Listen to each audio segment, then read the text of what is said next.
സഭാ നടപടികൾ സ്തംഭിപ്പിക്കുന്നത് ഈ സഭയുടെ ചരിത്രത്തിൽ ആദ്യമായിട്ടൊന്നുമല്ല. ചോദ്യോത്തര വേള സ്തംഭിപ്പിക്കുന്നത് ഉമ്മൻചാണ്ടി സർക്കാർ ഇരുന്നപ്പോൾ 6 പ്രാവശ്യം അന്നത്തെ പ്രതിപക്ഷം ചോദ്യോത്തര വേള സ്തംഭിപ്പിച്ചിട്ടുണ്ട്.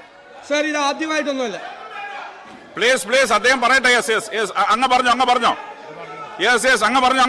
സർ, ഇവിടെ ആദ്യമായിട്ടാണ് പ്രതിപക്ഷം സഭാ നടപടികൾ സ്തംഭിപ്പിച്ച് സമരം ചെയ്യുമ്പോൾ പോലീസിനെ വാച്ച് ആൻഡ് വാർഡിനെ ഇറക്കി സഭ പ്രതിപക്ഷ അംഗങ്ങളെ നേരിടാൻ വേണ്ടി ഇറക്കിയിരിക്കുന്നത്. എത്രയോ വർഷങ്ങൾക്ക് ശേഷം. സർ, എന്നിട്ട് ഞങ്ങൾ പ്രകോപനം ഉണ്ടാക്കിയില്ല. ഞങ്ങളുടെ വനിതാ അംഗങ്ങളെ വരെ ഇവര് തള്ളിമാറ്റി. എന്നിട്ട് ഞങ്ങൾ പ്രകോപനം ഉണ്ടാക്കിയില്ല.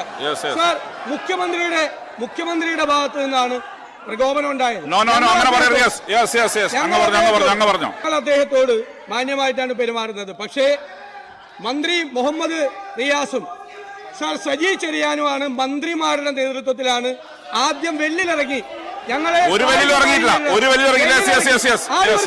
നിങ്ങളാണോ തീരുമാനിക്കുന്നത്? നിങ്ങൾ കള്ളം പറയരുത്. നിങ്ങളെ കസേരയിരുന്ന് കള്ളം പറയരുത്. സാർ, ഞങ്ങൾ ഈ സഭാ നടപടികൾ ഞങ്ങൾ ബഹിഷ്കരിക്കുക.